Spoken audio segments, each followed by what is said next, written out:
humanity, we can create a more secure, a more just, and a more prosperous world.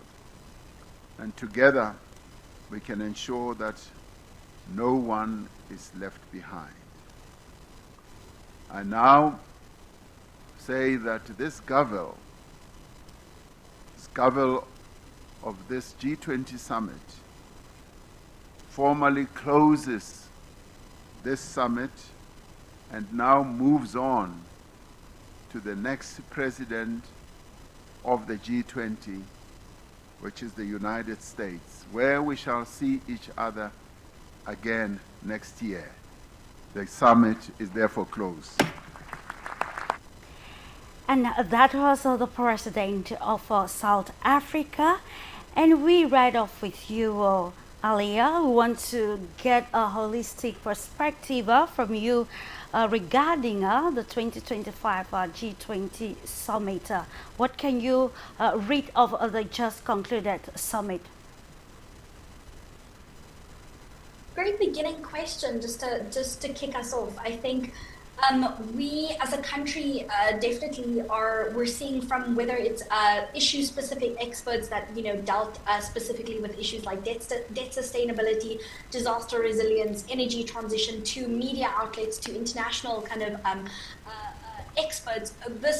We as South Africans and as the South African government has definitely claimed our G20 presidency and the G20 Leaders Summit as a success.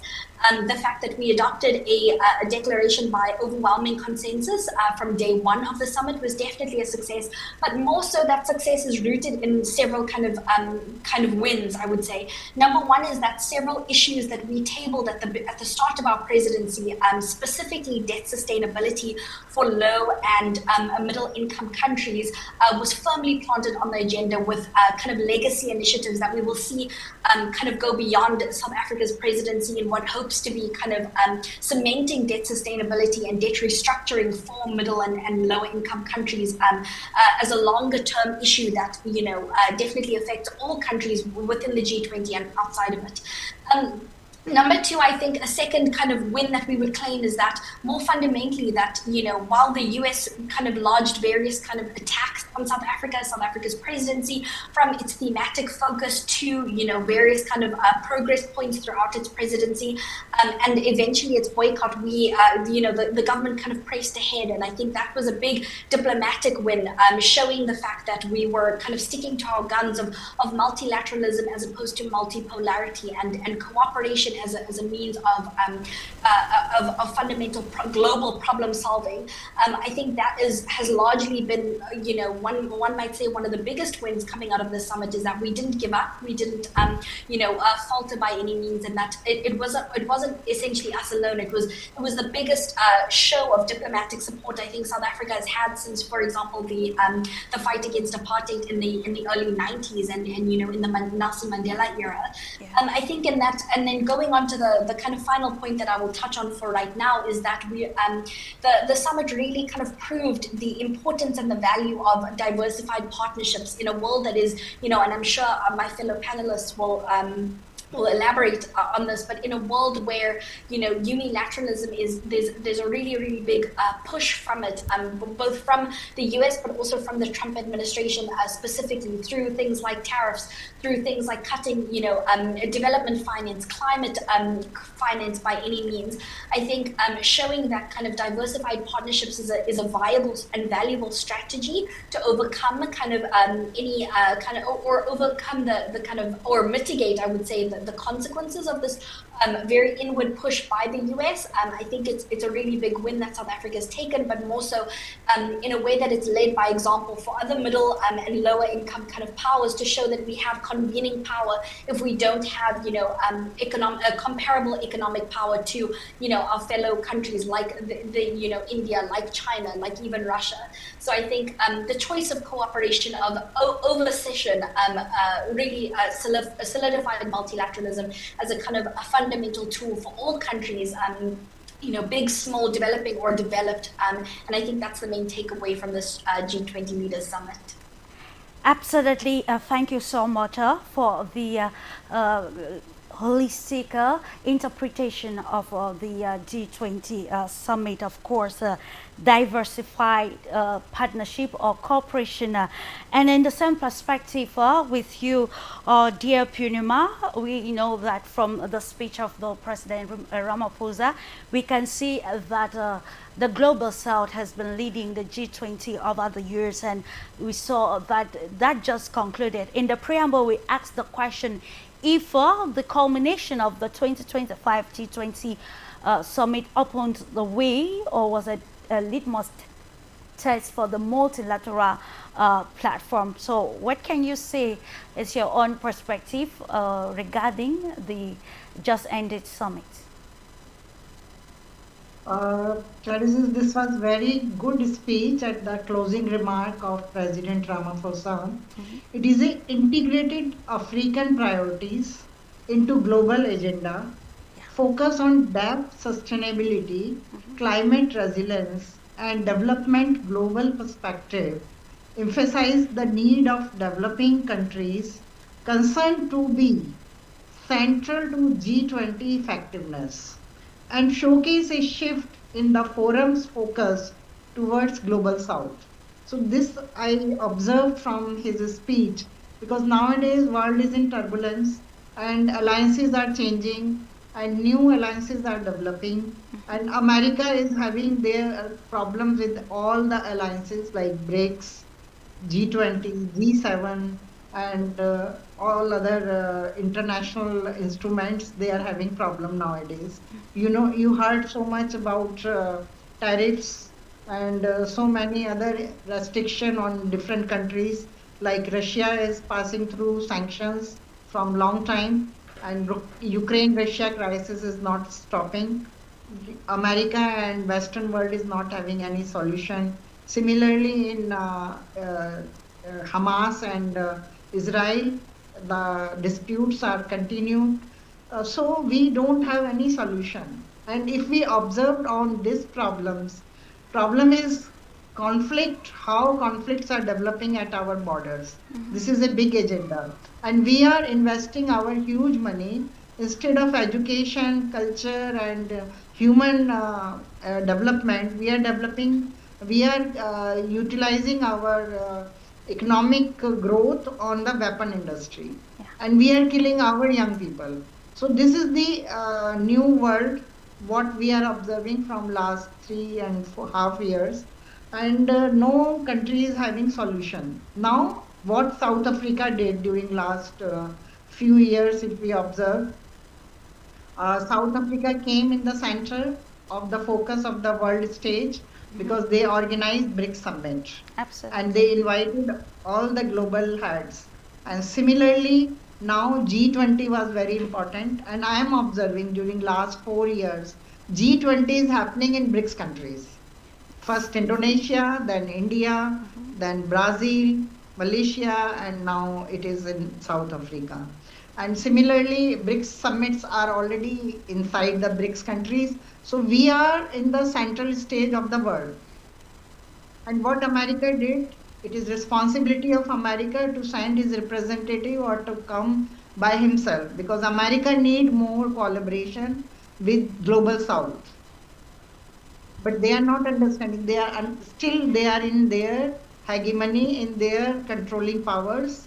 They are saying that South Africa will not come in next G20. Why? Because we need to understand how world is moving and how new forces are developing, and we need cordial relation with the Global South countries. This need to be understood by the Europe and American authorities.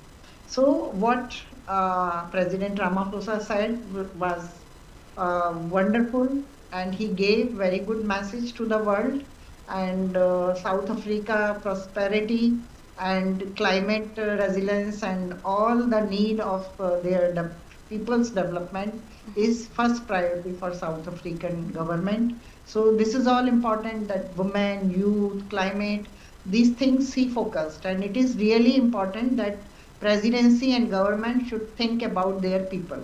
This is the first priority.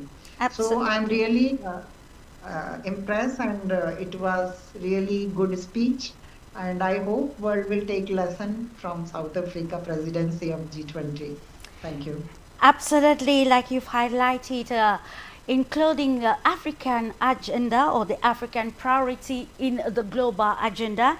And that goes to note that those are the tenants that are actually redefining the new world order, where we have shifting alliances. And in the same perspective with you, KOFI Don AGOR, of course, as a climate change expert, this is one of the issues that we actually highlighted and included in the final declaration, which was unanimously adopted by all the members or the leaders of the G20 who probably who attended the summit. So from this perspective, what can we give or read of the agenda that South Africa set, not just for the country, but for the African continent as a whole, being the first to host such an event on its soil? Right, thank you so much, and greetings to our viewers and listeners again. And first and foremost, let me say that I'm so happy and excited as an African for what South Africa has done. The President Ramaphosa's conclusion statement at the G20 summit re-emphasized an important multilateralism, cooperation, and addressing global challenge. And you really rightly heard it said about the climate issues. And you know, of course, climate is my area, and that is an area that I will be talking much more on going forward. And I'm of opinion that just even they just ended climate summit in conference in Brazil.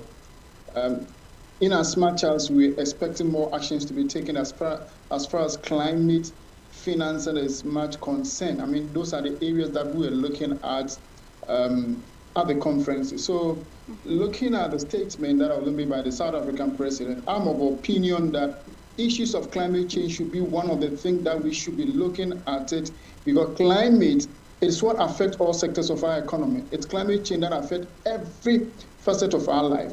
When you talk of transportation, climate affects. When you talk of agriculture, climate change affects it.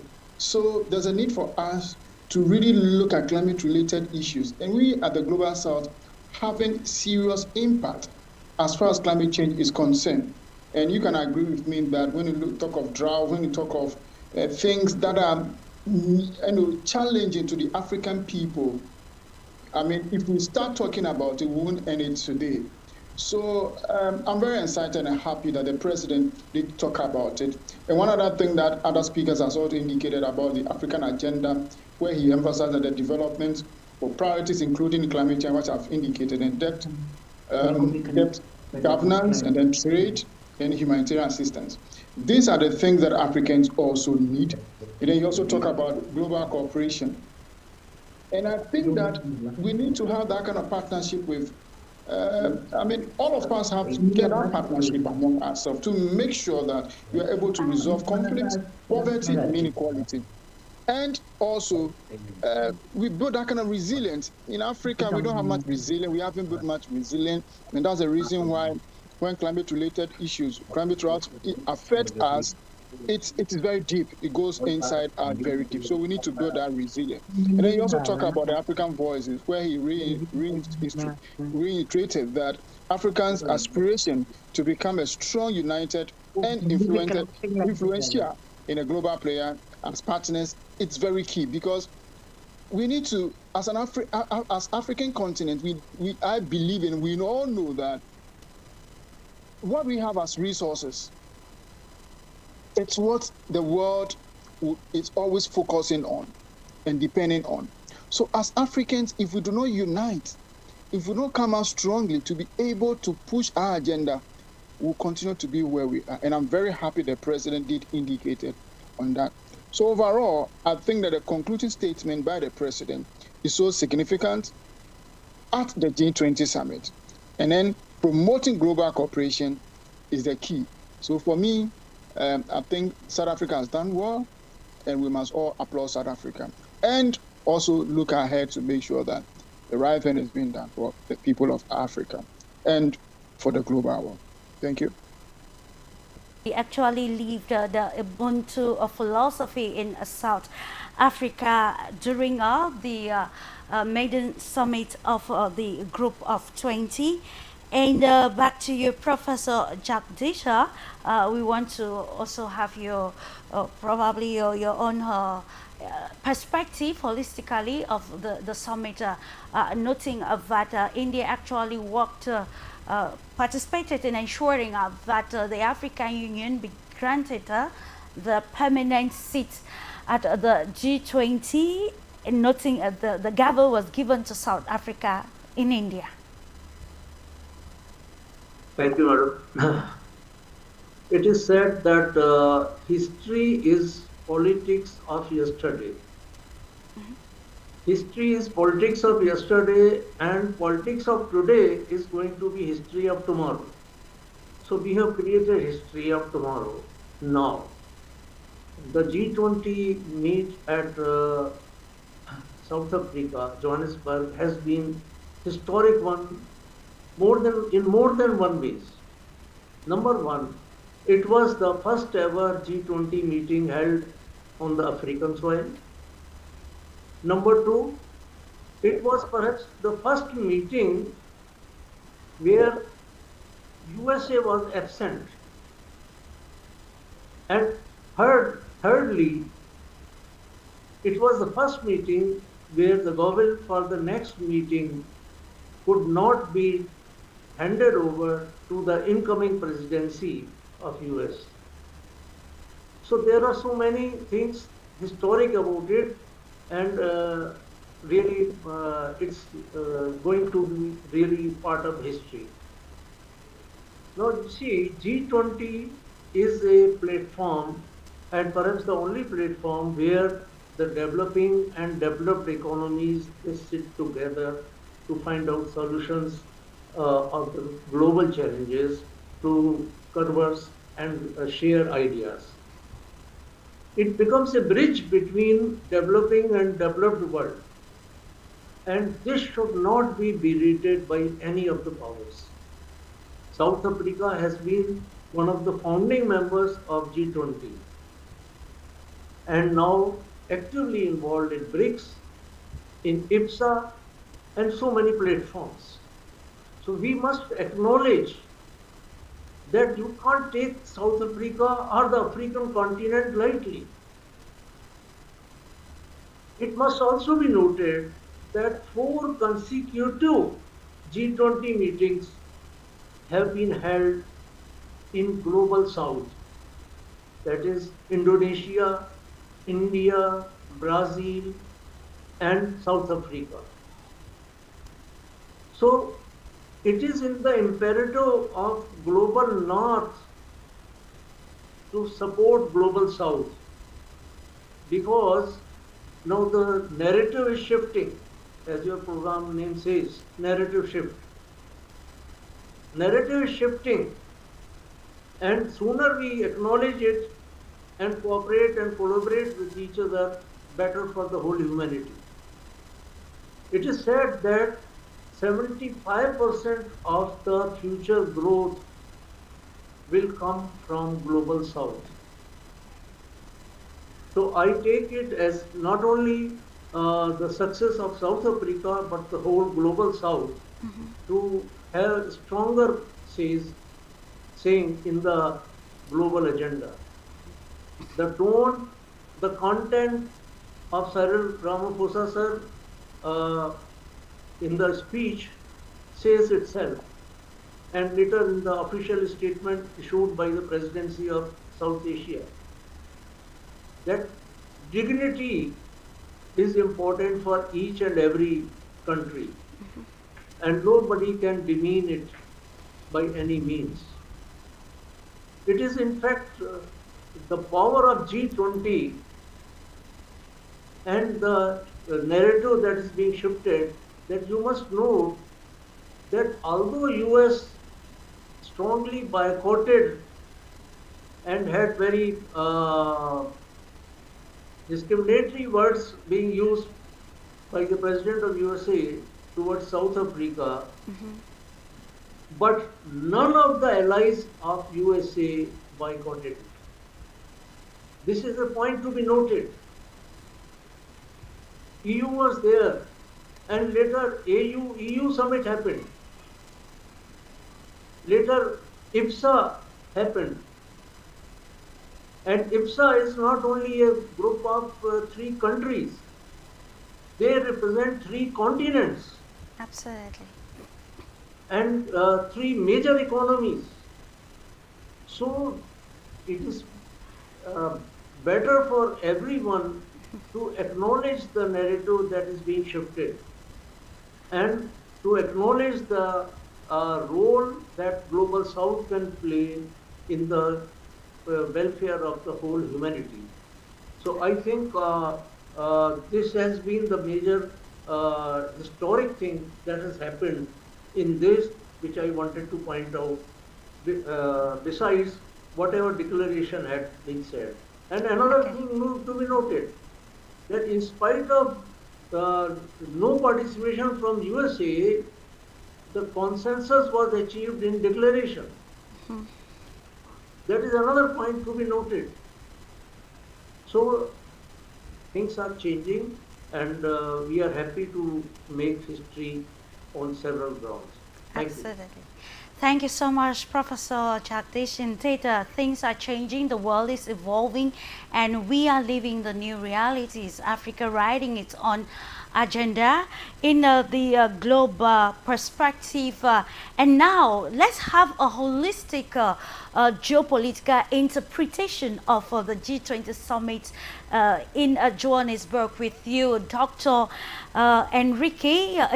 What do you think the outcome of the G20 summit, patterning particularly the unanimous signing of the declaration and adoption of the declaration by the member countries who attended this summit, in spite of the absence of the United States of America, one of the the major members of the bloc, and also the superpower of the unipolar world. What can we say regarding this holistically? It's a very good question. We have to, I have concrete to mention that along with the summit in Johannesburg, it was held a summit between African Union and European Union in a neighbor country in Angola. But this is another issue. It's important, but later. Okay, first issue, Trump. Trump, with his art of the deal, he is the deal maker in chief, the magic of the world. He wanted to be the main character everywhere, every time. He has to be in the main stage. And this is great for a reality show, but the real world is not a reality show. He is not an anchor in TV, and it's like, okay, Trump, we hear you, and you are useful for something? No, okay, get out. And it's absolutely crazy. Today, Trump declared some kind of closure of airspace in Venezuela. Okay, great point. Like no normal airlines, no traffic dealers. Nobody has to use the Venezuelan airspace. We have to remember also the threats against Nigeria.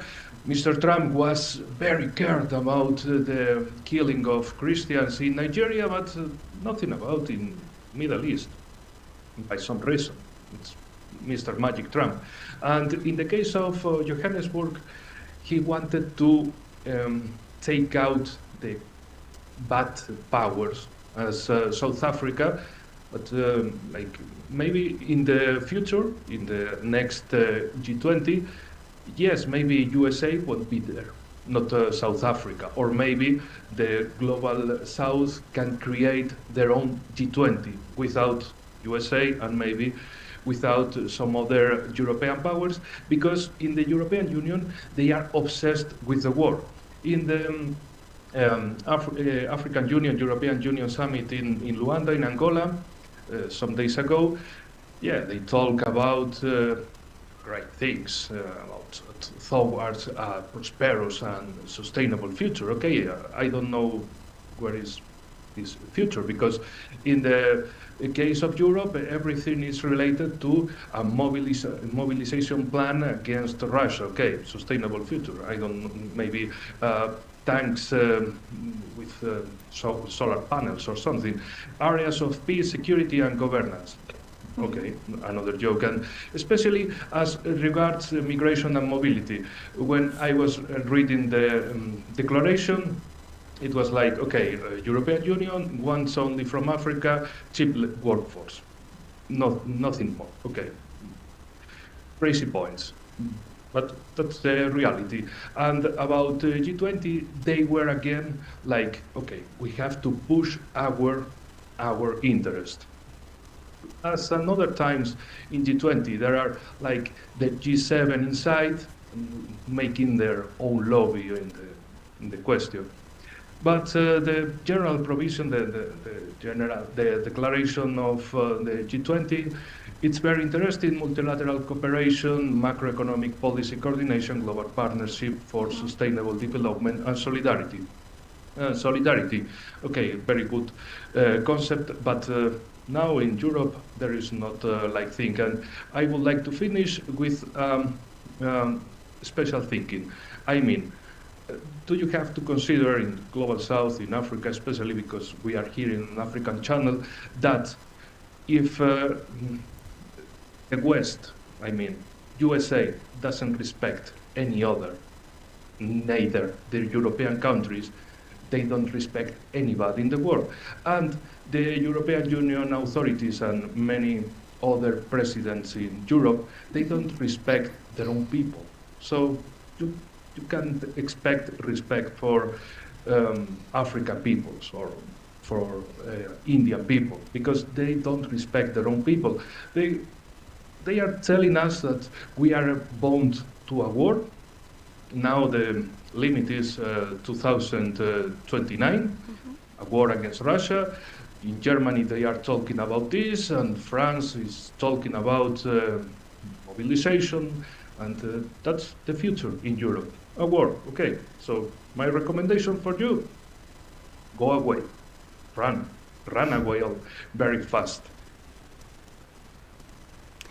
And bringing us to another problematic, to wanting to understand and to note, ladies and gentlemen, that if we can put together the holistic points pointed or presented, we can now categorically say that the G20 summit in South Africa 2025 opened the way practically for multilateralism, and particular focus going to the involvement of the Global South. And this brings us to you, AALIYAH, with this question, like given the dynamics or changing diplomatic dynamics in the global world, do you really think that the tenets, the primary tenets of the G20 still hold, given the diplomatic fragmentation? We saw that between the US and South Africa. It started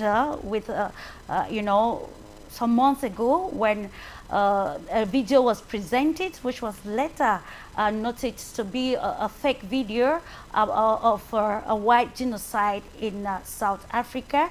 And also, we know the position of many African countries, especially in the war between Russia and Ukraine. So, with all of these countries still being part of the G20, let's try to understand if the primary tenets of G20 still hold, given all of the developments in present-day society.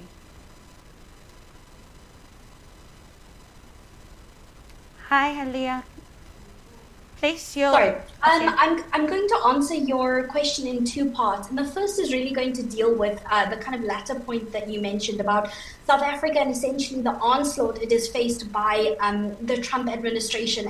And when I say onslaught, I really do mean a deliberate campaign of misinformation and disinformation that the Trump administration has lodged against South Africa. And it's, alleged human rights abuses towards a particular minority, white Afrikaner people in South Africa, and the quote-unquote white genocide that Trump is kind of labeled as what's happening in South Africa.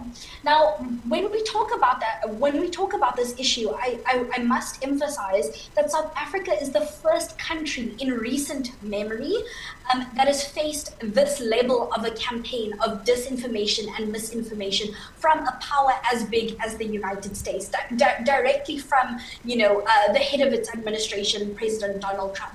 And I think the way that South Africa, diplomatically has dealt with it deserves a kind of moment of explanation. That is to say that we've taken a very hardline stance in the sense of consistently proving factually that these claims that it is indeed misinformation and disinformation that is being lodged, that these claims are actually falsified, whether through kind of false media or false allegations sprayed within and outside of South Africa's borders. But number two, we very diplomatically said, please, our borders are open. Should you want to witness any kind of, witness the reality on the ground, please do so. We've, consistently kept the doors open for cooperation, for communication, and with trust building with the Trump administration, and unapologetically so. And I think it's very important to emphasize this as not only a diplomatic kind of reaction from the South African government, but a specific platform on which the South African G20 presidency has moved from. And that brings me to my second point, which is to say that the G20 fundamentally, while it has no, and I'm sure, it's a repeated kind of criticism of the platform, that it has no kind of record of enforceable timelines, and its declarations and decisions are not by any means legally binding. So what that means is that the G20 is essentially a connective tissue for countries to come together, to cooperate, to collaborate on collective problem solving with issues from, as fellow panelists mentioned, from climate resilience and climate disaster prevention mechanisms to debt sustainability and restructuring. That is to say that the spirit of that cooperation, of that collaboration, of coming together is by no means being threatened by, for example, the US's boycott or its deliberate efforts to not only undermine the G20, but the very principles that South Africa kind of rooted its presidency in. So sustainability, solidarity, and equality, emphasis on solidarity when we're talking about cooperation. And I think that, as Professor Jagdish really emphasized, is that no other kind of partner or ally of both South Africa or the US kind of took a step back, because the world, whether you're a developed country or a developing country, everybody knows that based off of the Trump administration's first term as well as its current term, there are very material consequences and ramifications should you go against the kind of Trump administration's narrative. But as I mentioned, Professor Jagdish really emphasized the fact that no ally of either South Africa or the US kind of backed off. In fact, very little airtime really in whether it's tweets or diplomatic statements from heads of states to, embassy officials and diplomats, little airtime was given to addressing the kind of claims that the Trump presidency was making, which in and of itself proves that not only are these claims not worth the time, of the senior most diplomatic officials of countries, but second of all, that the credibility and legitimacy of a platform like the G20 was of utmost importance in order to continue respecting, in order to continue for work the work of the past year, and not only the past year, but really the past 2 decades of or a decade rather of the G20 really being a notable platform, to be respected and to be continued, whether even if it is in this moment.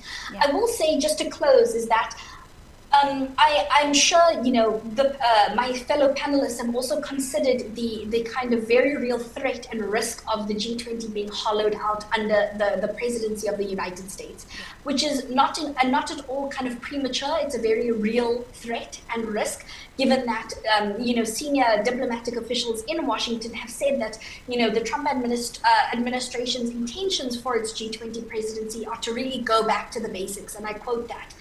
You know, do we know what that really means? No, because the US has not yet kind of released any kind of agenda or even thematic focus for its G20 presidency.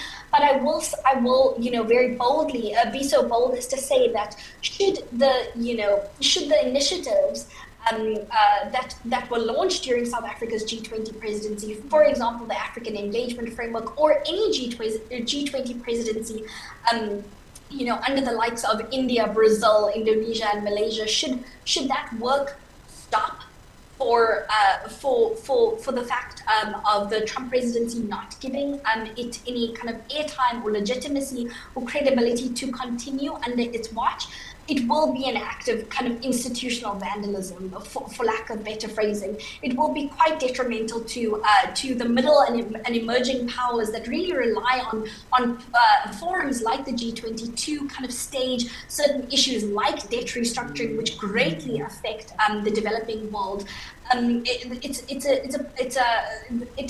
Those countries simply rely on platforms like the G20 and others to not only spotlight those issues, but to make real progress on kind of fleshing out what those topics are, what kind of debt restructuring really means in the grander sense when we're talking about responsibilities for not only developing countries who, you know, have to approach the International Monetary Fund or the World Bank, but for broader powers like European powers as well.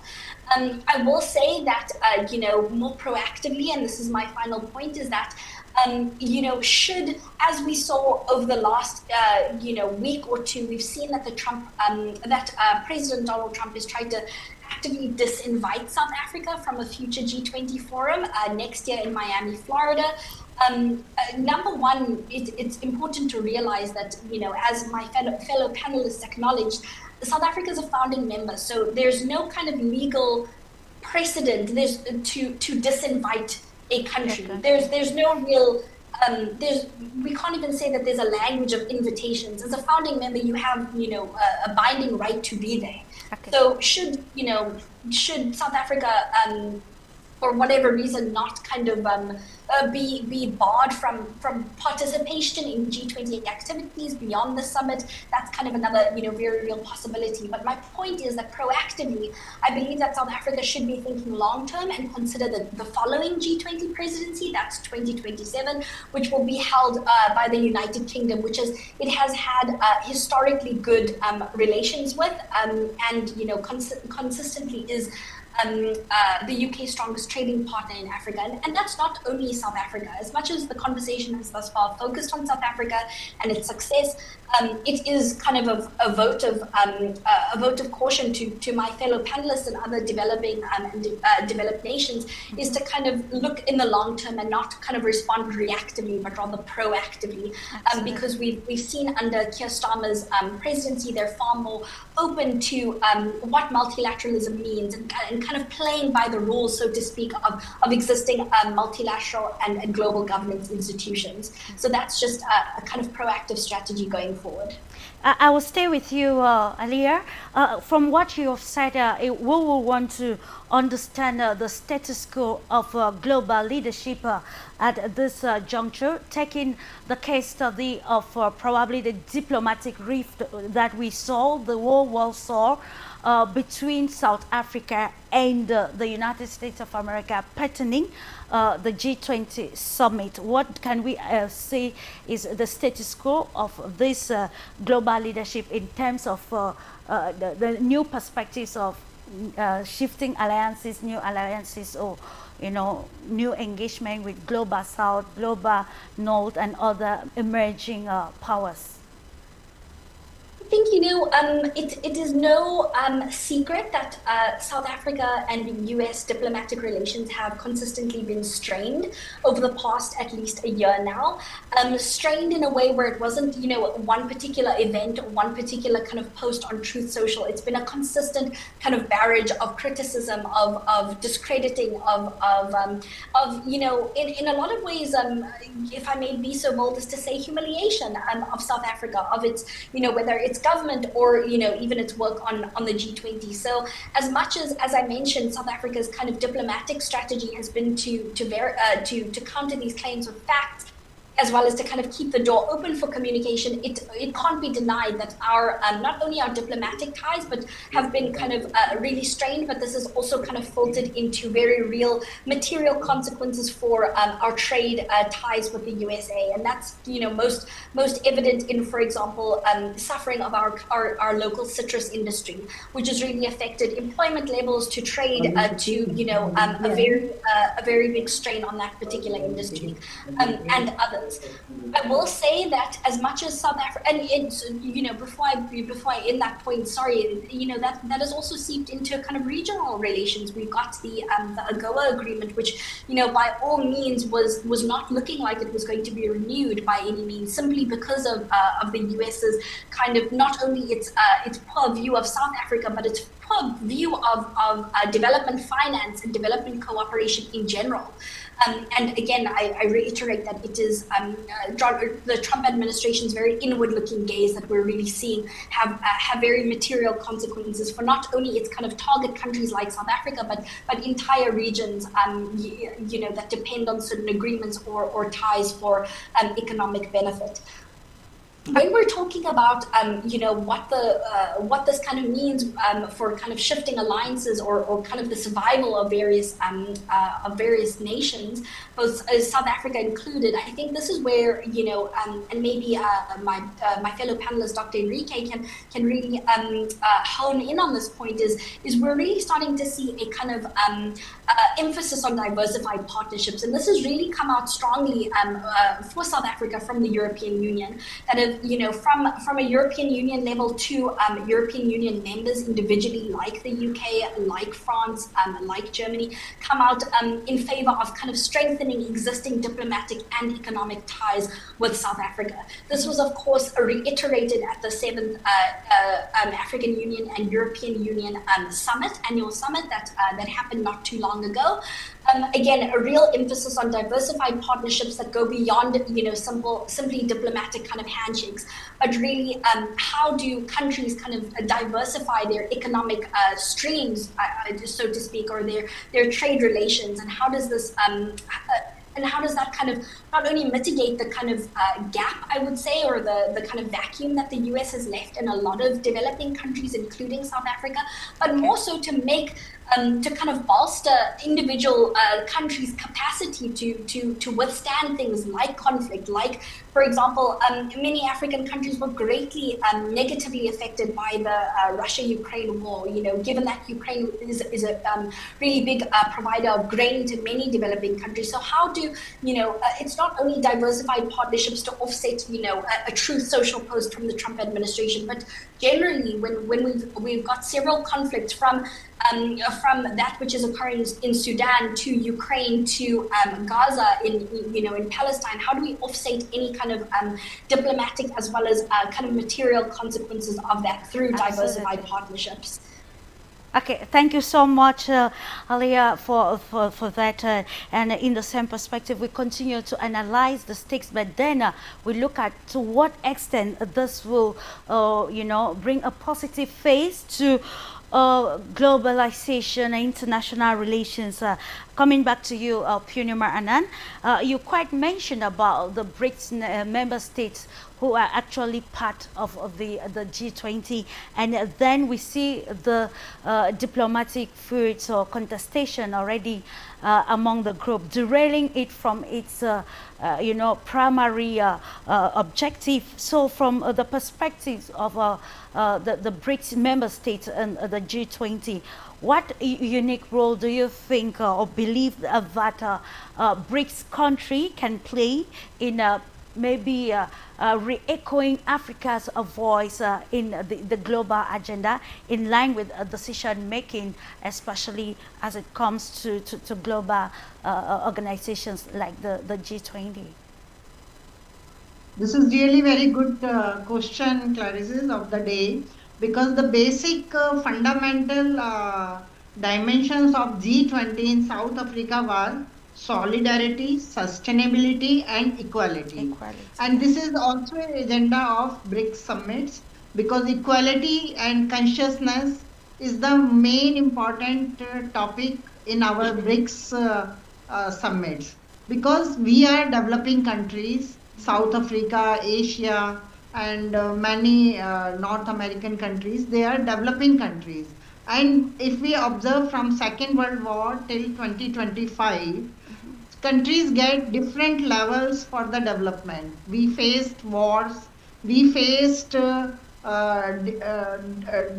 distinctions, because India divided by the Pakistan and Bangladesh, so many countries divided like Russia and Ukraine. So we faced many problems also, and all problems happens in developing countries. In America, there is no question of dividing, there is no question of tariff. They are ruling, they are deciding what we need to do, but they are not understanding what is our demand, what is our development stage. Because now this environment resilience is also very important, as our one of friend Mr. KOFI said, that environment issue for South Africa is for Asia is very important, because we are developing country, we need more bridges, we need tunnels, we need highways, we need so many defense development processes, hydropowers and clean energy. For that we have to do our infrastructure development. But another side, United Nations and European world put up the international law for the green environment, green energy, green currency. So these are hammers on our development. What we need for our sovereignty, we should decide. And as you said in G20, role of BRICS, because our Prime Minister Narendra Modi was also present, Brazil President, and many heads of the BRICS states were present there.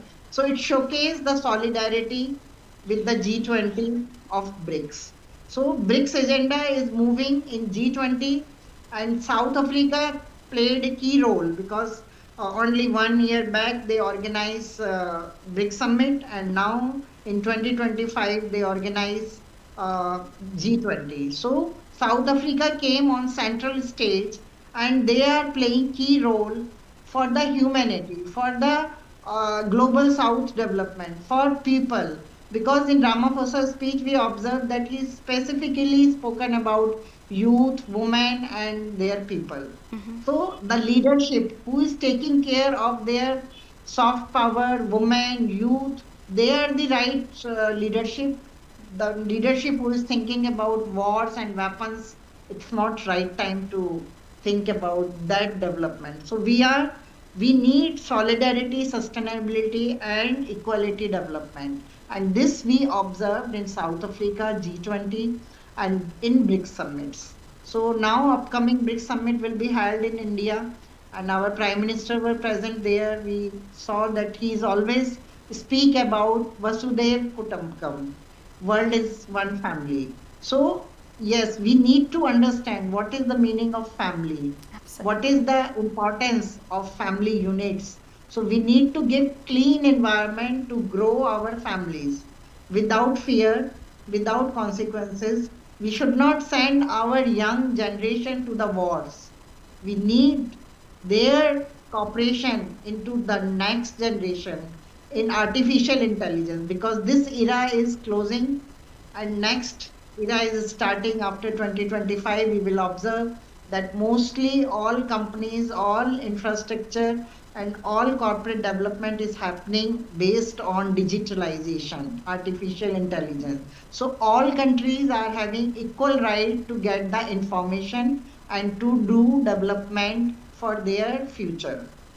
It is not hegemony again for America or for United Nations or for European world. Now whole world knows the information as an open book.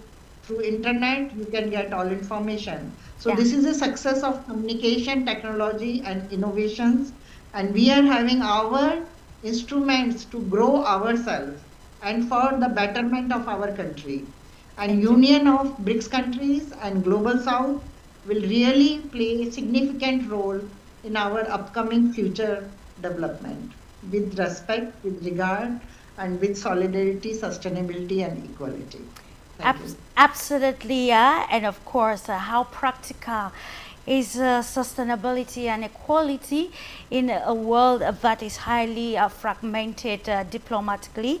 And this brings us again to you, Mr. Kofi, still on the aspect of the climate adaptation. You know, the final declaration reiterated some of the key adoptions which have been made. I think the Paris Agreement was reiterated among others.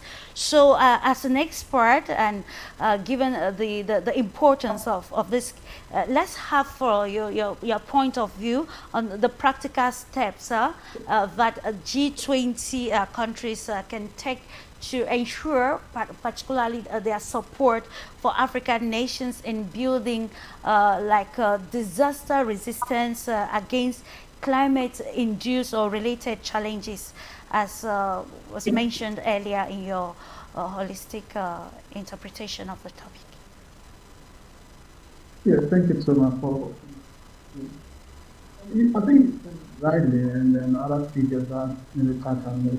When it comes to the issues of climate change, I think that if you actually, all economists, in recent times, if you do talk about climate change, it means that you are far behind the discussion and the conversation. So when it comes to its impact, I want a little bit biased to say that Africans,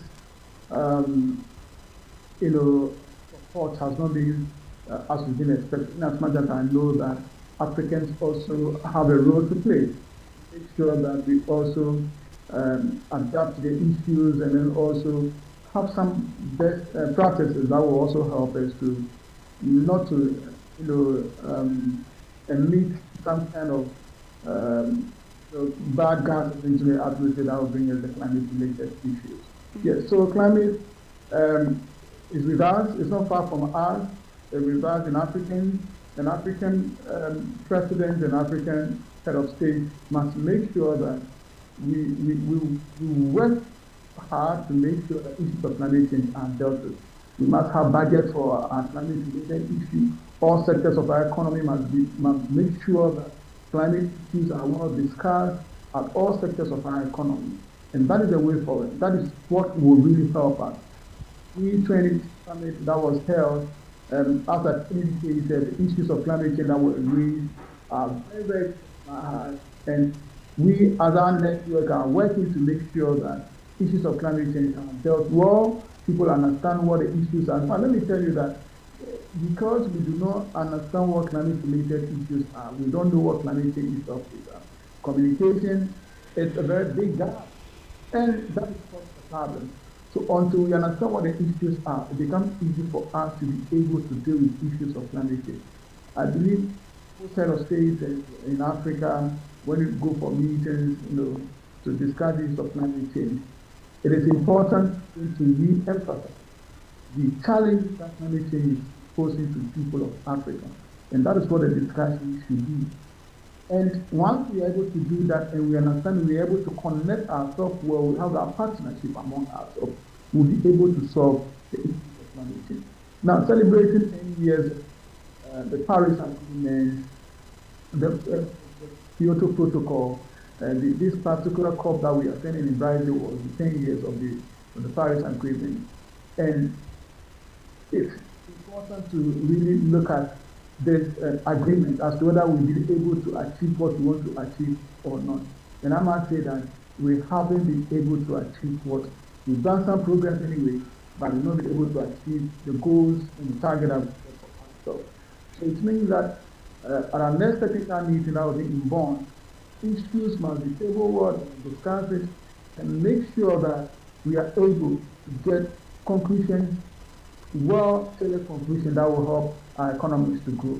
Now, I did indicate that the global north have built a lot of resilience. So when it comes to climate shocks and climate issues that affect them, they are able to come out strongly. We need to build resilience. And building resilience means that put in place these things that when climate hits us, because it could be natural, when it hits us, we are able to come up from our challenges.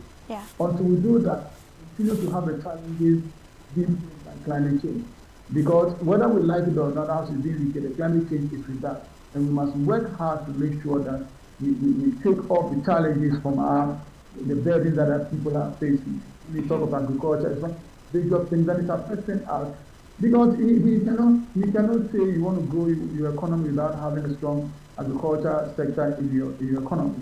And that is the way to go. So for me, let's redefine what climate change and these challenges are to us.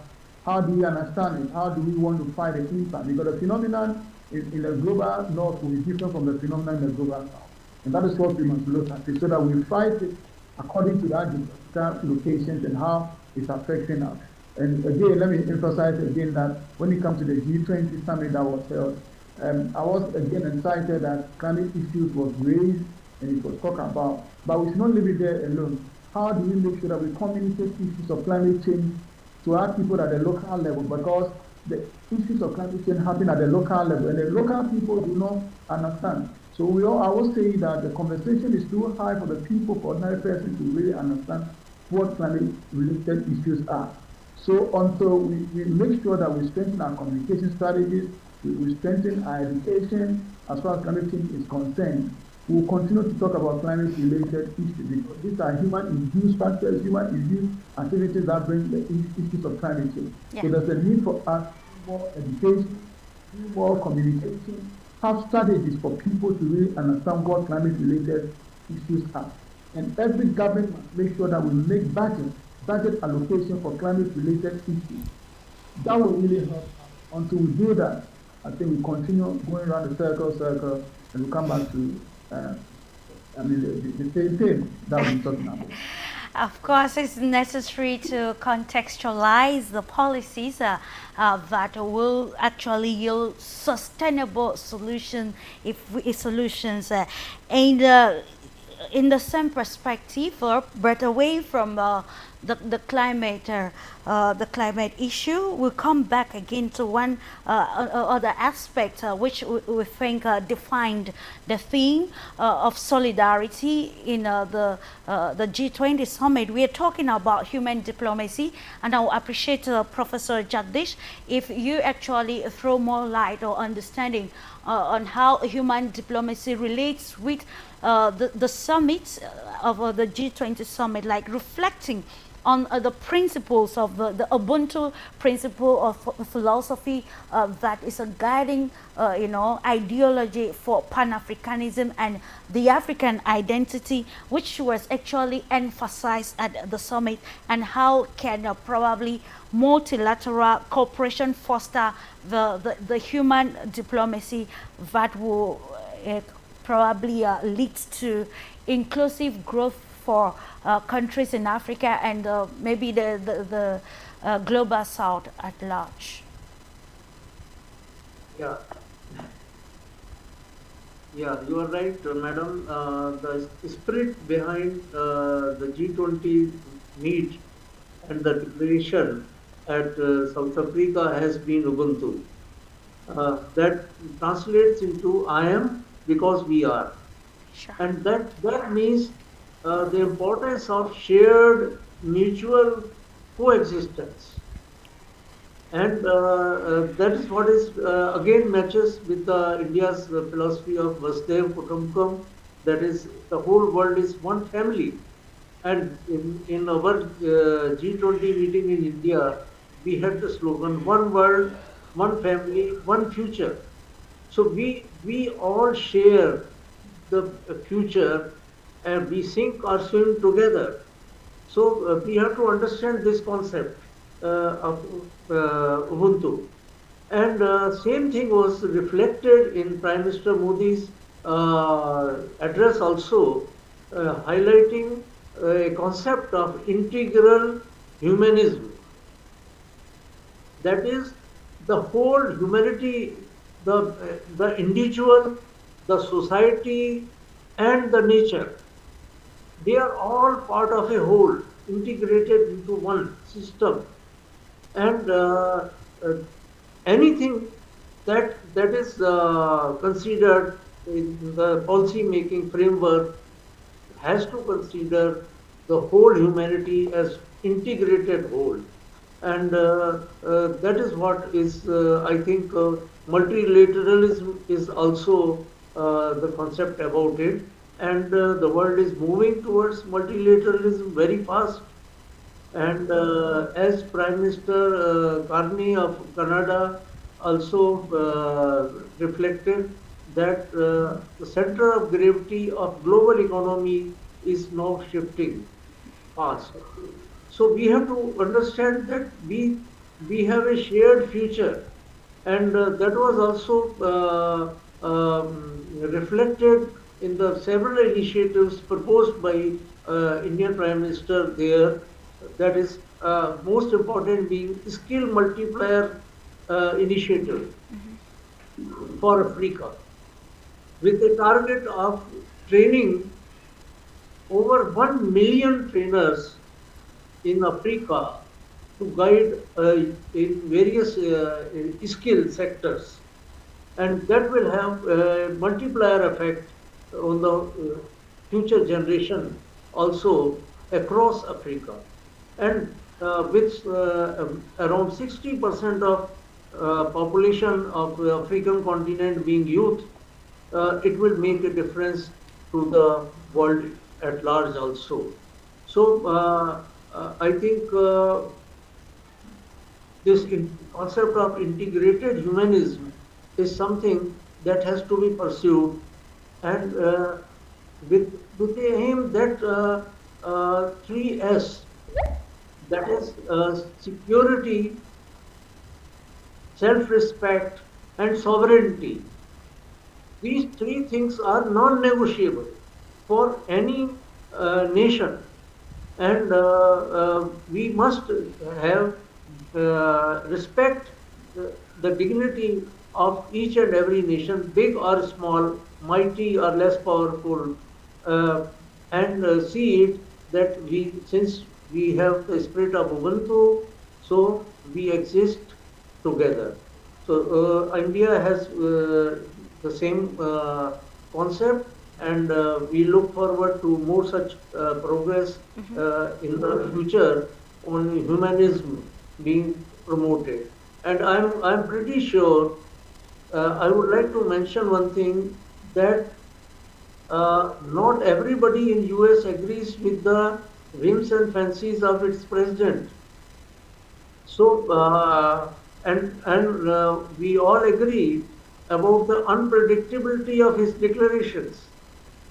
So it is in the interest of US itself also to integrate with Global South and not have policies like what is being offered now. And what has happened? You see, the tariff regime was there, and it was feared that it will have great impact on the world economy. But what is the result? Not as much effect is being observed as was feared upon. And there has not been a widespread relocation of industries to US back.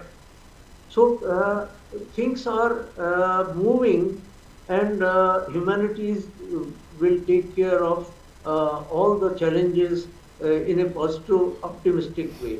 That's my view. Absolutely. If humanity should be given priority, we need to revisit the preamble of our international relations to shift from power and firm to actually people-to-people diplomacy that will give priority to humanity. And I think that will be towards making the world a better place. And then to actually arrive at this position which you just mentioned, Professor Jagdish, I think there is need to probably reassess or maybe relook the place of of power or influence in the era of multilateralism. I'm coming to you with this question, Dr. Enrique. Given the declaration and the stakes at the G20, we want to look at how probably world leaders can re-evaluate the influence of power dynamics in the global setting of multilateralism and the New World Order. In my point of view, I think the world will be divided in two blocks, the unipolar world, Western side, and the rest of the world, the global majority, the multipolar world. Okay. I see the thing in this way because with these current presidencies in Western countries, there are no other option. They don't accept anybody else. They only accept their own orders.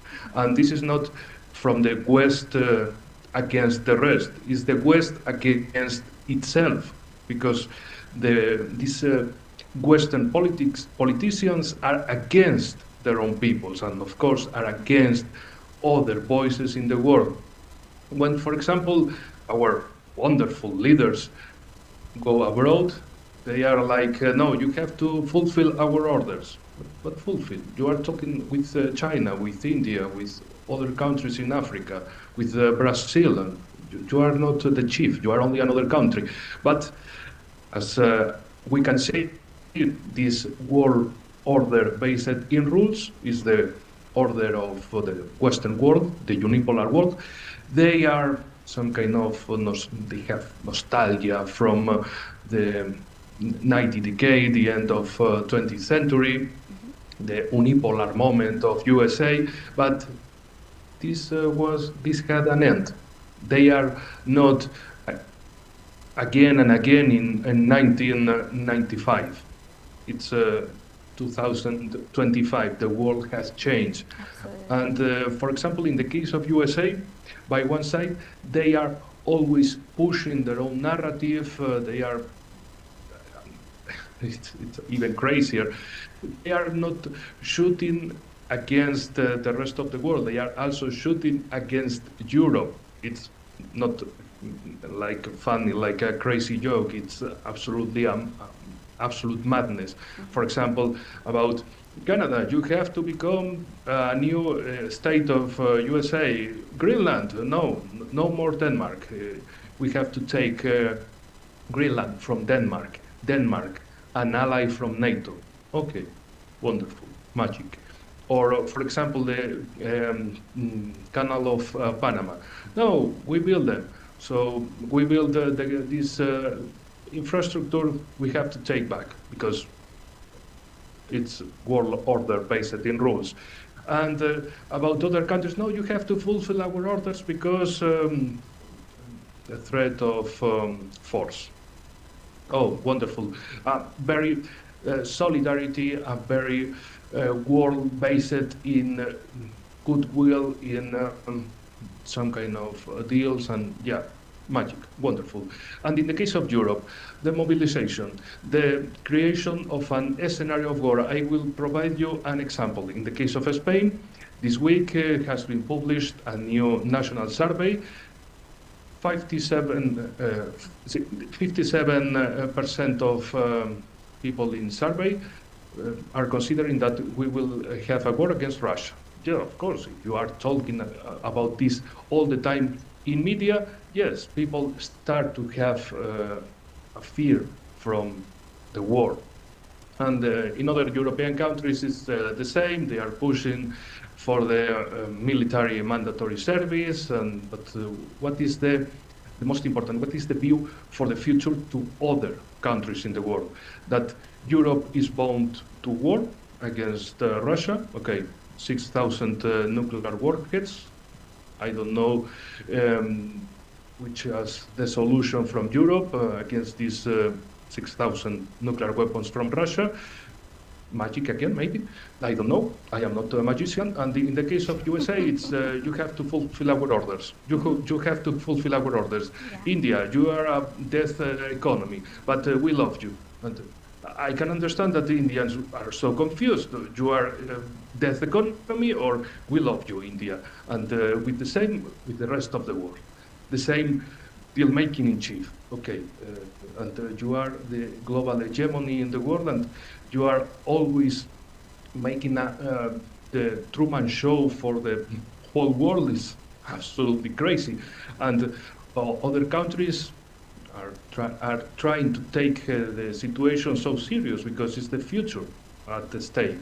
Not like some elections, maybe next year, the midterm elections in USA, or maybe a lot of elections in European countries, and politicians are thinking in election, are thinking at short time. This is very important, at short time, but the world needs big deals and at the long term. Mm-hmm. This is taken, I think, from leaders from the global south, from India, China, from Africa, from some leaders in Latin America, from Russia, but it's not taken in mind by Western leaders. They have only in mind short term or a war against 6,000 nuclear weapons. Okay, it's an absolutely two-world reality.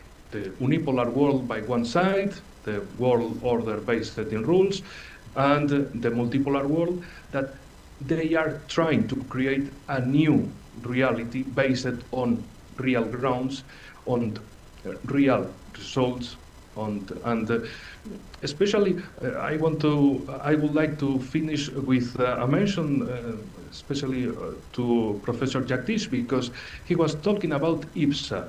This is absolutely familiar to you because you are Indian, but I was translating some news into Spanish for our Spanish-speaking audience about EPSA. There was a new axis in Global South with great Global South powers, India, Brazil, and South Africa. Mm-hmm. And people in the Spanish audience were like, what IPSA, what is this? We don't know. Yeah, you don't know because your media in Europe, they are talking only about war, about we are doomed, about the chicken flu, the big flu, and we are gonna die, and that's all. But the rest of the world are talking how will be the future for Absolutely. all of us.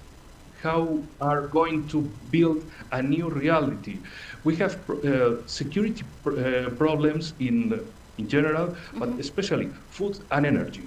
This is the main points in the talkings in Global South, food and energy. Okay. And to be sovereignty. And in our cases, no, we are bound to a war. It sounds crazy, but it's our total reality. We are doomed to have a war. Mm-hmm. That's all. Russia is not a country. Russia is an asteroid and is gonna crush us. And in the other side of Western world is Mr. Trump, the orange golem, making threats and trying to make wars against Venezuela, against Nigeria, against anybody else. But there is a new world, this multipolar world, and this is the reality, not a possible future. It's a reality in developing. Absolutely, and in the new world cannot function with old policies. And let me come back to you, Professor Jagdish. From what Dr. Enrique just highlighted, we want to look at, still taking the case study of the G20 summit, because a meeting actually ends with declarations, key points highlighted, but then in reality we see the conflict in the world tearing the world apart. Let's look at how the realities of conflict, diplomatic conflict, and even physical confrontations has actually challenged or have challenged the concept of balance of power as defined by the international relations, where this theory is supposed to ensure, stability and some sort of equality among global powers. But in reality, this is not what is happening, because today we are talking about fighting the unipolar world or the Western hegemony. So how can we use this litmus test of this Africa's Maiden G20 summit to understand the theory of balance of power and see how to re-evaluate it or redefine policies that will meet with all the tenets of the New World Order? Yeah. You see, the reality, we cannot deny the reality that world is now at an inflection point. Because conflicts have multiplied, the trust has been eroded between communities, between nations, between regions, and economies are fragmented. And as Dr. Enrique mentioned, the present crisis and conflicts, they have resulted into threat on 3 Fs, that is food, fuel, and fertilizer. And all these 3 are essential for human survival. So we have to see it as a challenge. We cannot prosper at the expense of some other nations. And we have to assume the responsibility of taking leadership, because we owe it to our next generation to present them with a world which is better than today, a world better to place to live in. This is our responsibility. And the problem remains that what I call is, it's not only fiscal deficit that is harming the development, it is more the leadership deficit and the trust deficit. So we require reforms. We require reforms in all the institutions, in United Nations, in World Bank, in IMF, and all other development finance institutions to become AI. And here AI will stand for all inclusive. So all our policies, all our plans should be all inclusive. Because if we are talking of the humanity, we cannot survive without shared prosperity. And that is what has to be seen. Global South is trying to push up its voice at the right forums, and I am sure this will provide the necessary framework for a better world in the near future. Quite imperative, ladies and gentlemen, just to note that if you are just tuning in, this is Global Insight brought to you by Globus, and we continue to look at the major stakes that marked the just ended G20 summit, Africa's first summit as South Africa hosted in Johannesburg, where we saw leaders of the global world that unanimously declared that the absence of the United States is actually revealing to the world that we have gradually moved from the unipolar world to the world of multi-polarism, and this was reiterated by the likes of the Canadian Prime Minister and other leaders that attended. But then it is imperative that we bring the conversation down to earth for people to understand, so that it can shape the public policy of countries, particularly in Africa, and how to see a defined agenda in terms of public policy and foreign policy to be able to meet the dynamics of the global world. And this, I'm bringing this question to you, Purnima, and then because when it comes to international relations, according to the research that we found, it's all about interest, and countries always put forth strategic diplomatic moves that will benefit their nations. So now let's look at how this will help redefine the public policy of Africa, knowing that as AALIYAH highlighted, the country has been a victim of mass disinformation and misinformation in line with stakes of global interest.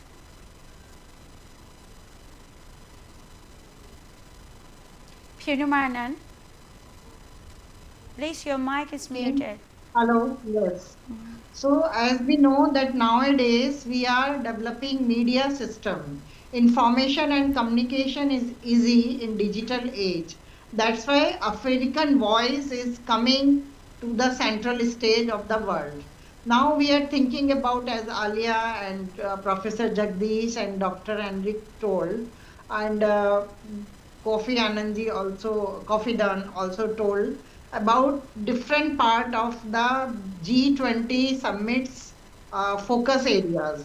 Okay, but point is that how African population is coming up on central stage, because Africa liberated very late, and African policies are always under control of Europe and United Nations and America. So now African people are getting information, equal rights and equality information system through internet and artificial intelligence, and they are doing well. It is not easy to organize BRICS summit and continuously after that 1 year G20 summit, and inviting all diplomats or heads of the state and keeping your own agenda in the central stage. So Africa needs people-centric development. World politics is very high, turbulences are very high, economic disturbances are very high, but what African people need? Equal development to that heights. And African development is very low. Till now they need food, they need fuel, as Professor KHATRI said. They need energy for their development, agriculture.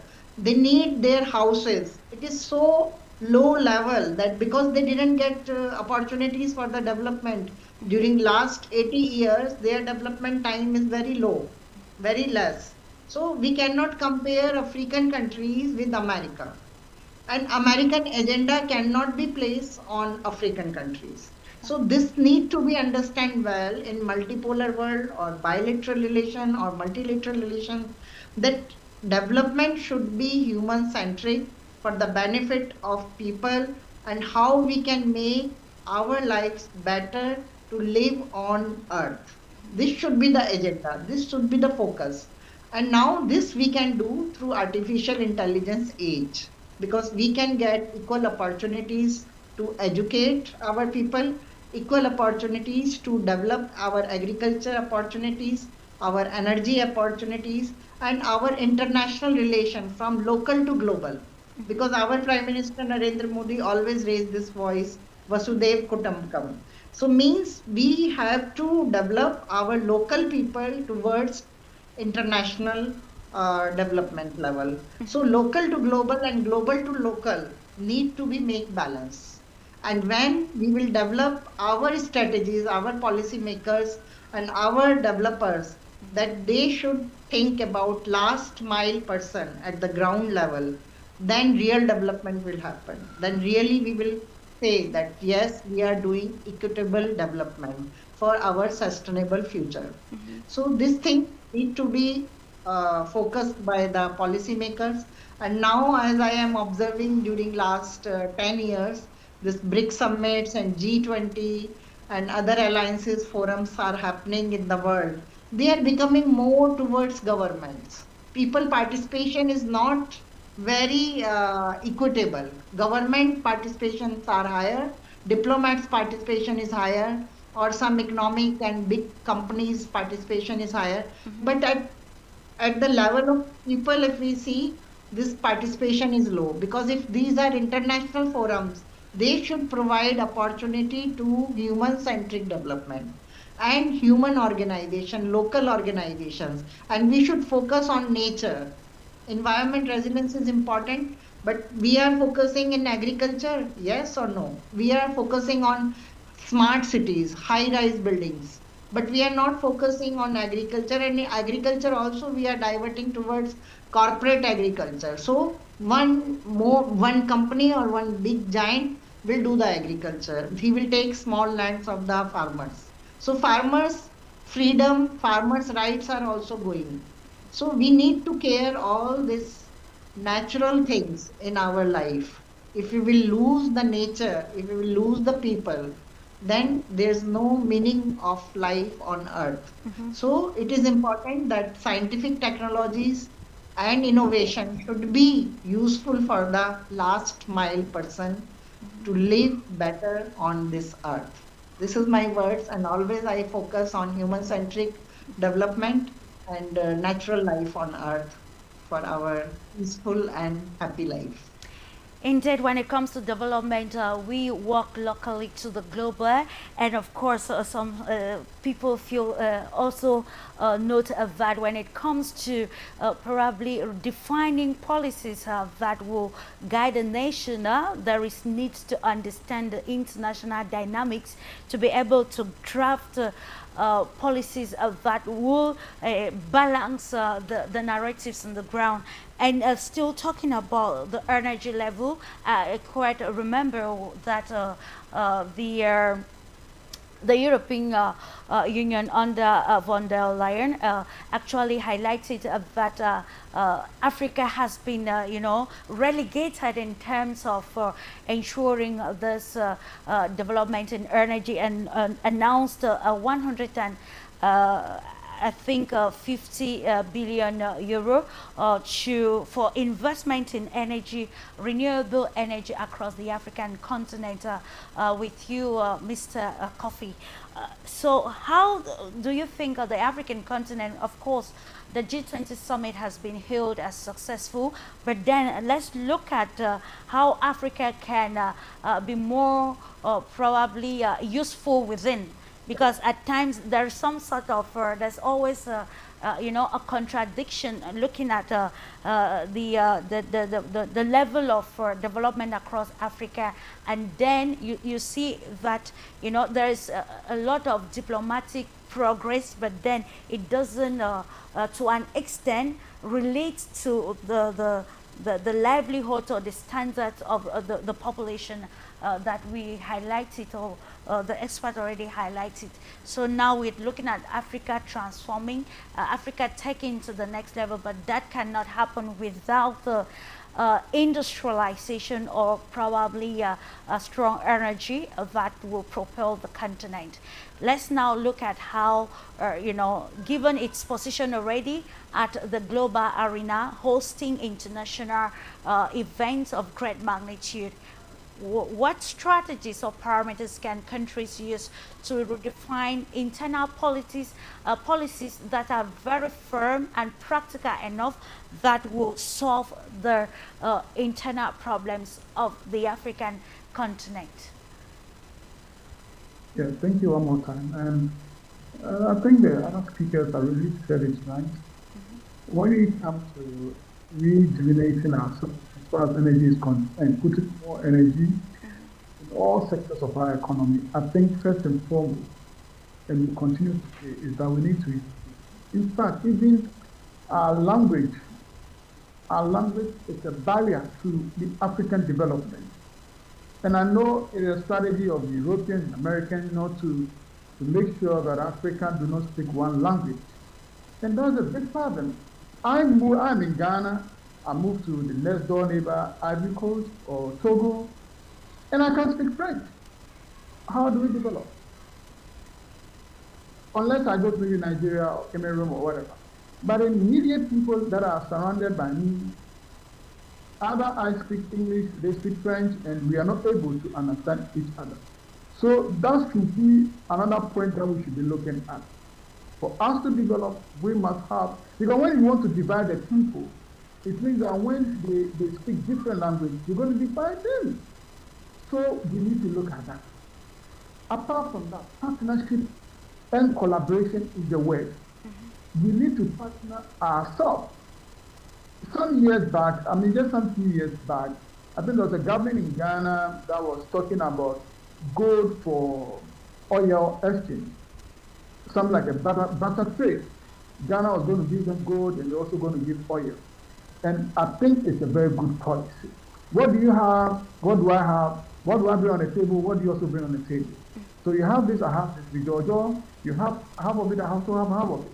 And we are able to satisfy each other. And that is partnership. That is collaboration. So there should not be competition among African countries. Once we want to compete, then it means we are not getting anywhere. But rather, let's find a common ground to make sure that what you have, what I don't have, you also give me what I have. But we are not doing that. And that is what is creating a lot of problems in Africa. Africa can make it, but until our leaders realize that we need to support each other, we need to help each other, that is what is going to happen. And I always say that Nigeria must get it right. When Nigeria is able to get it right, all African countries will get it right. I'm sorry to say it, but that's a fact. Because we know what it can do. We know how the Nigerian economy, when it crumbles, it affects all of us. And we must help each other. We are not supporting and helping each other. And that is the reason why we continue to be in trouble, we continue to be challenged, we continue to face the challenges that we are facing. So, madam, for me, I think that Africans, as it has been said already, yes, we have come of age, we have liberation. We must realize that no one will develop Africa for us unless ourselves. Sure. And that's the reason why I'm so happy for South Africa to stand on its ground to say those are the things we think we should do to make sure that we have a G20 summit successful. Forget about US. US want to do its own thing. They have their own agenda and whatever. Let us not be looking at them, but rather let's look inward. We can develop Africa ourselves because Europeans develop Europe by themselves. Americans develop America by themselves. Why can't we do the same? I want to challenge all African head of state that let's come together and let's fight for the common liberation of activities and things that is not helping us. The challenges that is affecting us, let's address them. Poverty, corruption. Let us stop the winner take all, but rather let's see ourselves as one people. I am in Ghana, but I'm not too sure I can just pick my vehicle or fly from Ghana to all other African countries. Why? I need to get a visa before I get to Rwanda. I need to get a visa before I get to Kenya. Do I need to get a visa before I go to South Africa? I need to get a visa before I go to... Why? Why should it be so? It should not be so. We should be able to say that we take off all the barriers that will make us to be able to trade among ourselves. Sure. We have said this on several occasions, but we have not been able to implement it. Look at West Africa. West Africa have challenges that will be able to say the West African community, ECOWAS, should be able to take off all barriers that will help us to develop. We've not been able to do it. We talk about ECOWAS currency, common currency for ECOWAS countries. We've not been able to implement it. African Union must make sure that we get it right.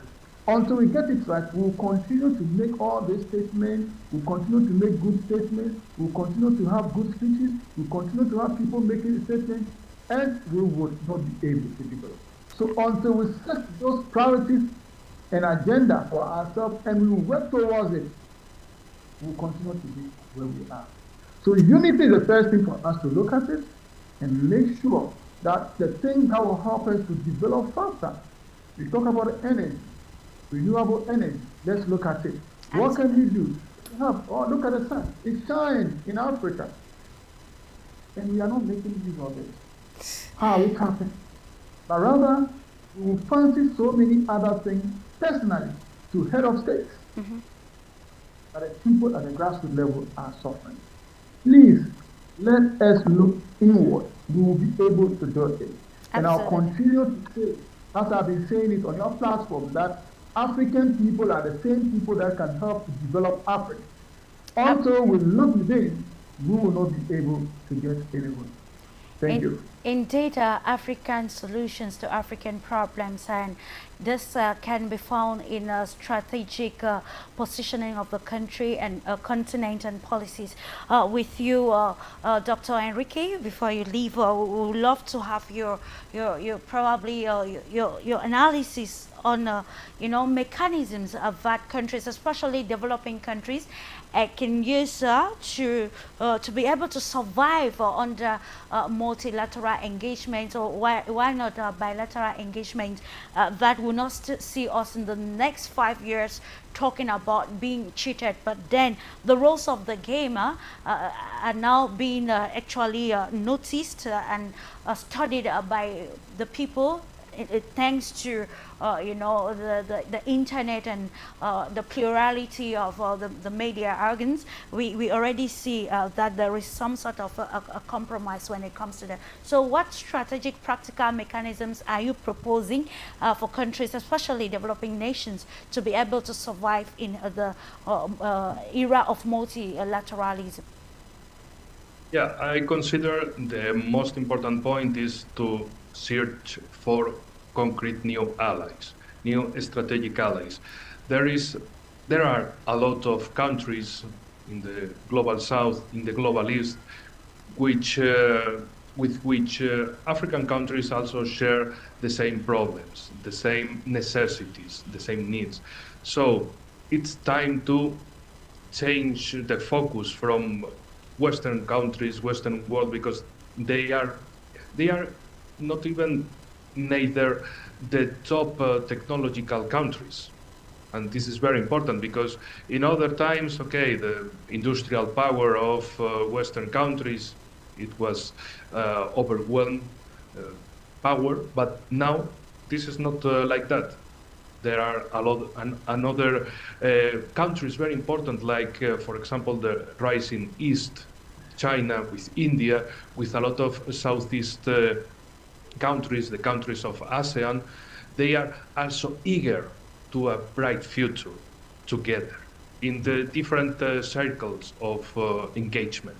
So in the case of African countries, of course, there are a lot of necessities. The question of terrorism, for example, in my case from Spain, I am from Spain, so it's a part of it. But I remember to our audience that the Mali conflict, the Mali war, is closer to us than Ukraine, for example. Mm-hmm. From south of Spain, it's only 2,000 kilometers. To the front of Ukraine is 4,000 kilometers. So yes, of course, this is a close issue to us. And we can provide, if we change our government, democratically, of course, we can offer our solutions, our projections, we can engage in our common bright future. But in the current case, the globalist European Union and the European countries under globalist, they are only like, Africa is a supermarket of resources. If these people dies in hunger or in a war, we don't care, it's the problem, but take the resources. If they die, if they are suffering from anything, not our case. Because they are also trying to make to our European peoples the same. We are not people, we are objects to them. So we need a special change inside. But in your case, in your African case, it's a time for re-engagement to other new rising powers with you can share real common values, real common expectatives, real common multipolar vision. I mean, the respect, like we are not, the question in Europe is, we are, or in all the West countries, we are here in the top of the development, moral and industrial economic development, and the rest of the countries are down of it. So it's some kind of two classes in the world. But there are other countries that, yeah, of course, we are different, but this means nothing. This means only we are different, that's all. And we can share the best from us, not like, oh, my things are better than you. No, my things are mine, your things are yours. That's all.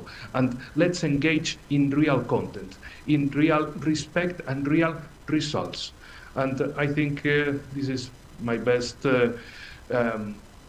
approach for your program, and especially again for your invitation, and my special salute to the guest.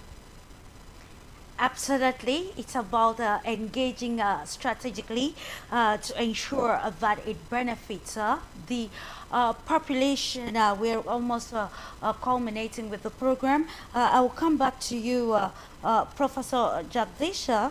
Looking at the way forward, we always end with what you envision as probably solution towards solving some of these problems which now come to affect declarations, final declarations arrived at after such an important meeting like that of the economic bloc, the G20.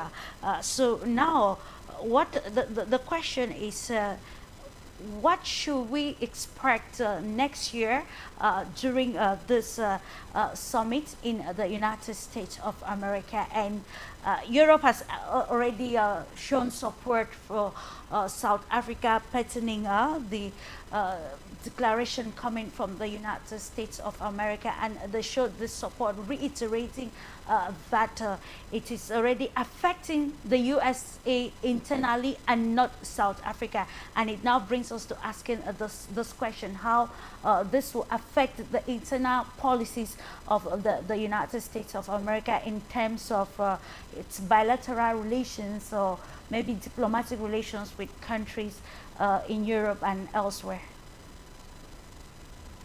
Yeah, thank you, ma'am. I would like to quote Mahatma Gandhi in this respect, when he said, in the context of the fight between dominant and underprivileged societies, Gandhiji mentioned 4 stages. First, they ignore you. Then they laugh at you. Then they fight you, and then you win. So I think these are the stages that we are passing through, and I'm sure winds of change are blowing, and things are being realized. I would like to quote appreciate some statements and actions by Captain Ibrahim Traoré of Burkina Faso, and recent happenings in Mali and Niger this week. Things are changing. You are going to assert yourself as Africa, as one continent, one nation, and that is going to happen. But it will take time. And as Purnima Madam said, that the differences between African and other parts of the world, they have to be bridged through education, skill development. So being an educator and trainer myself, I think that is the best way to develop a society, by raising the level of competence as well as confidence of its people. And I'm sure that's going to happen, because for the sake of humanity, we should stop seeing nations as just markets and people just as objects. So that should be our philosophy, and I'm quite optimistic that things will be quite better by the time of next G20 meeting, and things will change for the better. Thank you. indeed things will change for the better, and then we continue to analyze the relevance of nations and decision making or global decisions making with you, Purnima Anand. When we analyze first of all, because according to Pandit, the fact that countries unanimously signed the final declaration or adopted the final declaration, it actually sent a strong message to the world that things are changing. And so we want to probably leave by analyzing those countries that have marked their relevance in the new world order, reshaping the global structure in terms of the economic cooperation, or maybe the financial cooperation, and even diplomatic cooperations, which are shifting drastically, and new countries or emerging countries are also having their voices heard globally. Yes, now reforms are happening, and diplomatic alliances also shifting. Now, Russian sanctions created new momentum in the world economic system, because now we can understand Venezuela, Iran, and many other countries, they were suffering from long time.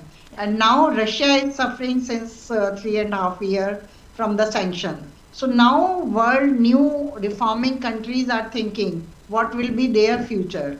So they are thinking more towards bilateral trade, local currency trade, and reforms in their colonial system democratic phases.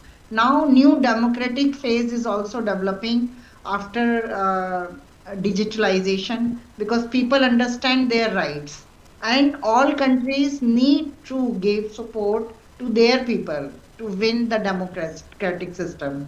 So before, I think if we divide the world before COVID and after COVID, we can understand that before COVID, democratic system was the hegemony of Western world. And after COVID, when digitalization happened, people understand that they can be controlled by one system, and countries wants to depart from that one hegemony system, and they are diverting towards their own local empowerment of their women, youth, and their villages, agriculture, their local handicraft economy. So nations are understanding, small countries are understanding, and Africa is upcoming economy of the world. It is a continent and whole world understanding. Russia is also making their reforms for the Africa collaboration. India is also making new reforms for Africa collaboration. So world is changing. China is expanding, and China gave very big $1 billion support to Africa infrastructure development. So now world is changing. We are not dependent on United Nations, World Bank, America, or Western world. We are having our own strength to grow. So I think reforms are very important, and we are reforming for our people's development, and South Africa and African continent is playing very important role to grow and to coexist with the existing world. Absolutely. So it is important, and I think media and artificial intelligence and digitalization will play very important role for the upcoming economy and upcoming growth of Africa.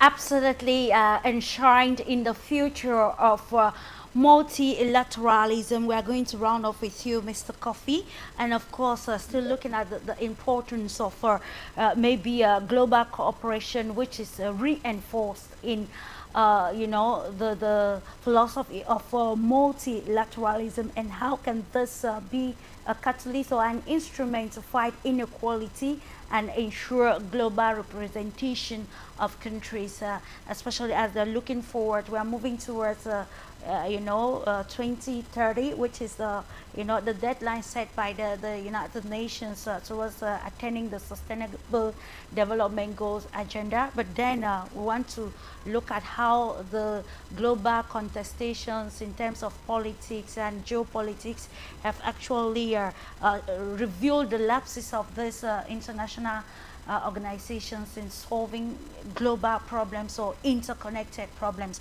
So let's get your understanding or probably your analysis on the future of multilateralism in solving interconnected problems. Yeah, thank you so much. So going forward, I think that we from the global south must first of all understand that when you talk of multilateral development, when you talk of multi-corporations and international corporations, we must first of all understand what our bargaining is and what our bargainings are. So that when you're going for agreement and you're going for discussion, you know exactly what you are going in for. But most of the time, because there's a lot of poverty in Africa, we go with empty-handed and then we're sort of trying to beg. But I tell you, and we all know that African resources, the natural resources, no continent can match us. So moving forward, let's make sure that we as African leaders or African leaders going for multilateral, conversations and what have you, must first of all know what they are about. Must first of all have something on the table, put things on the table, have that kind of, strategy or structures that will help us to be able to bargain well. Because China did it, he ignored all over global issues and deal with issues in their own way. And that's why China is where he is now. So Africa must also rise to make sure that when we are going for bilateral talk, bilateral issues, we have issues to talk with and table it well. And have one mind, one understanding. It will be very sad, it will be very bad for one African leader to be lured into something else and then give him or her, an African country, something that others do not have, by way of maybe buying them. I'm very sorry to say that. But most of the time, these are the things that really happen. So for me, going forward, the word that all of us must have it at the back of our mind that we should have a bargaining power. We should have a bargaining power. We should know exactly what we are going in for. Until we do that, we won't get anywhere. Thank you. Thank you so much. Of course, Africa has a bargaining power. It is imperative to make laws or rules that will propel the bargaining power. We're talking about the continent being a hub of resources that the global world needs. We're talking about a continent that is having a large population in the diaspora, which is a reservoir for the global, probably the practical transformation of the continent. And we are also looking at Africa with a vibrant young population that is ready to meet up with the challenges of the world. But then Africa needs to redefine its political agenda that suits the interest of Africa first, and also see it to not to go subtly, but then will go faster towards meeting the other actors on the table of decision making that will actually define the future of the continent. Ladies and gentlemen, of course, we are going by putting in mind that the G20 summit that concluded in Johannesburg, South Africa, served, of course, as a litmus test for multilateralism that is already ongoing across the global world. This was evident with the statements coming from world leaders that attended the meeting by adopting without objection the declaration,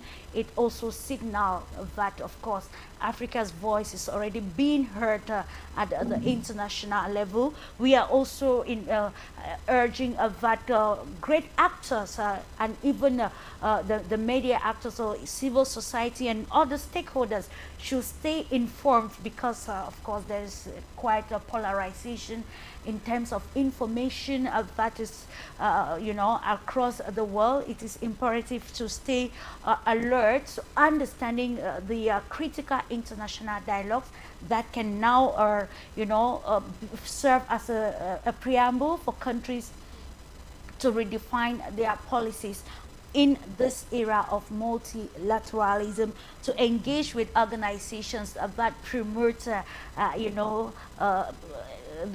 Ubuntu philosophy, and also ensure approaches that will respect sovereignty and leads to mutually beneficial engagement or relationship. And lastly, advocates for policies that encourage collaborative solutions to global challenges. And of course, ladies and gentlemen, it is on this note that we are going to draw the curtains into today's edition of the discursive, informative program Global Insight, while I take this time to appreciate the panel of experts for the in-depth analysis pertaining the stakes, unique stakes that defined the G20 summit of 2025 in Africa, in Johannesburg, South Africa. And subsequently we'll come to continue to discuss issues of importance so as to continue to write the right agenda for the global world. Thank you so much, and also thank you, Adrian, for ensuring that the production was smooth. Have a splendid weekend in the company of our transmissions, and see you next time. Thank you, madam. Thank you for the opportunity, and thanks to all the participants. It was a good learning and sharing. Thank you very much. Thank you. Thank you. I also thank all of you for well-done conversation, and I think we will continue to make sure that the right thing is being done for Africa to come out from these challenges. Thank you to all the panelists. Bye-bye. Bye. Thank you, everybody. Bye-bye. See you soon. Okay. Enjoy yourselves. Bye, Clarissa. Thank you.